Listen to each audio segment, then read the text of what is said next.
Niko na huzuni sana kwa sababu niliona mtoto wangu katika TikTok. Wangapi waliona mtoto wangu kwa TikTok? Akiwa na 30,000 views, wanamview. Mtoto wangu alikuwa TikTok live. Na mtoto wangu akaongea sana. Akasema watu wengi waliwatenga. Na ningetaka kuput this clear kwa sababu nimeambiwa na nyamazaga, siongei mambo ya watoto. I will talk. Kwa sababu hakuna mtu ametenga kina Sky na Dani. Ashaz, naomba muangalie huko nyuma. Hakuna mtu ametenga watoto wangu. Hata waimbaji hawajatenga watoto wangu. Lakini watoto wangu kutoka mama yao akufe, kuna mtu ambaye aliweka pazia. Nimeenda kotini, niko na court order ya kwanza, ya pili, ya tatu ya kuchukua watoto wangu.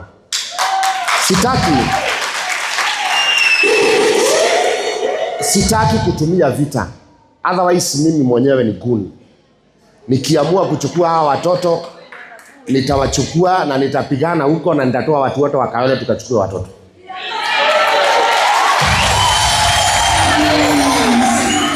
Kwa hivyo mtu asione kama nimenyamaza, mtu anafikiri mimi ni mpole. Mimi si mpole. Hata mimi niko na wazimu zangu. Na nina demand nipatiwe watoto wangu. Watoto ni wangu, kila mtu azae watoto wake. Haiwezi kuwa mtu anang'ang'ania watoto wangu na ako na watoto wake Amerika na aliacha na mama mwingine. I have my children na niko na mama yao alikufa, mimi nahitaji watoto wangu. Na nasema hivyo. Justice for my children. Saa hii tunaongea, niliona online wakiongea, wakisema watoto wangu wanateswa, na ni ukweli. Si uongo. Watoto wangu wamekaa nyumbani wiki 3 bila school fees. 3 weeks. 3 weeks bila school fees. Na mimi sio maskini. Mimi sasa kusaidiwa hata kulipa school fees. School fees ya hawa watoto per term ni 1,500. 500,000 na niko na hizo receipt. Nilipigiwa simu na shule wakaniambia nilipe. Nikasema sitalipa. Nitalipa school fees watoto wakiwa kwa nyumba yao yenye nimwanunulia Runda.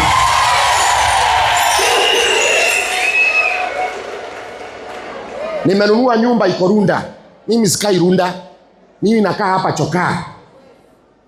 Nimenunua nyumba iko Runda na hapo ndio nilitaka watoto wangu wakae hapo. Wao wanachukuliwa na gari, wanaenda shuleni, wanarudi hapo. Mimi niendelee kukaa hapa Chokaa na nitakuwa naenda huko maana ni kwangu. Lakini sasa kuna mtu mwingine hapo ako na watoto wa Amerika lakini amekatalia watoto wangu. Anakatalia watoto wangu kwa sababu wakilipwa yeye ndiye anachukua hiyo pesa. Wakilipwa na content yeye ndiye anachukua hiyo pesa. Mimi ninakuambia rudisha watoto wangu.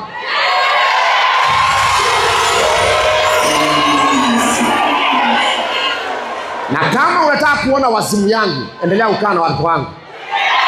Na hawa watu wa social media ambaye wananichokoza kusema eti watoto wasirudishwe. Kila mtu azae mtoto wake, alee mtoto wake.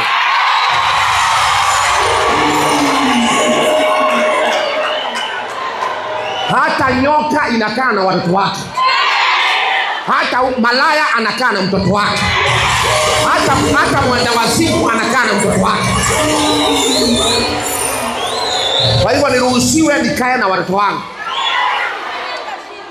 Watu wana provoke watoto, wanadanganya watoto. Mpaka saa hii nasikia mpaka kulia.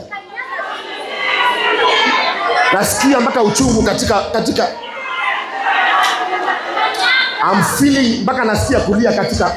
Nimeenda kotini mara 3. Naenda kotini mara 3. Kuna waheshimiwa mahali wanazuia hawa watoto kutoka huko. Wanawazuia. Niko na uwezo ya kwenda kuwachukua by force, lakini sijataka kwenda by force. Tafadhali wacha kusema utalelea watoto na uko na watoto wako. Mimi ni baba na niko na uwezo ya kulea watoto wangu.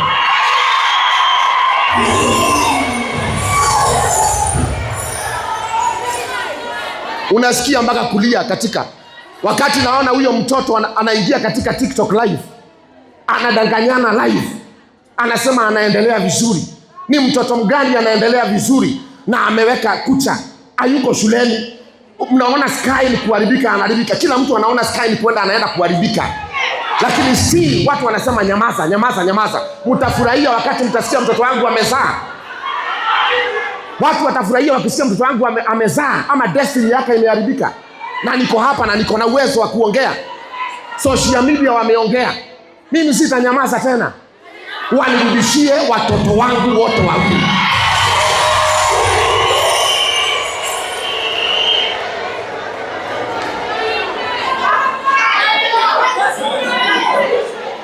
Inauma sana mpaka mtu anasikia kulia. Inauma sana mpaka mtu anasikia kulia. Wakati ninaenda huko Gituamba, ninaona watoto wananililia wakiniambia, pastor nipatie school fees. Na mimi niko na wangu wako kwa nyumba hawana school fees. Na si kwamba mimi sina pesa. Ni ule mwanaume amewashika hajalipa school fees. Walilipiwa school fees. Na wale wanaona kama naongea uongo. Wale wanaona kama naongea uongo, waende hiyo shule. Inaitwa Wood Creek. Wood Creek International School.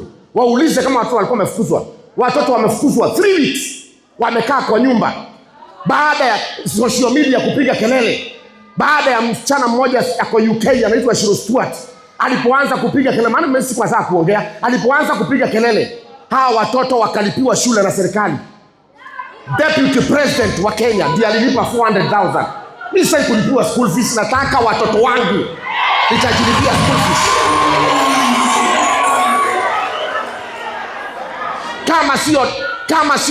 Kama sio serikali